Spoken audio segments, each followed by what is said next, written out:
Hello, Hinsdale and Clarendon Hills teens. Here are the historical fiction books from your Winter 2020 Great New Reads list.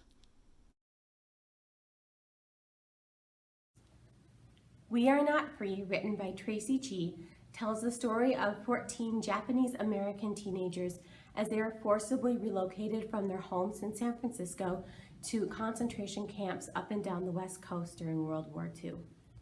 Each chapter is told from a different character's perspective, providing insight into the different ways they experienced the camps, from feeling hopeful to experiencing heartbreak.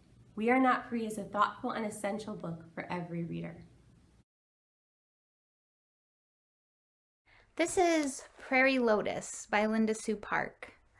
Prairie Lotus was inspired by the Little House series and tells the story of Hannah, a half-Chinese girl in 1880s Dakota Territory. After the death of her mother, Hannah and her father travel to the town of LaForge to start a new business. Once they arrive, she faces discrimination, but she remains determined to get an education at the local school.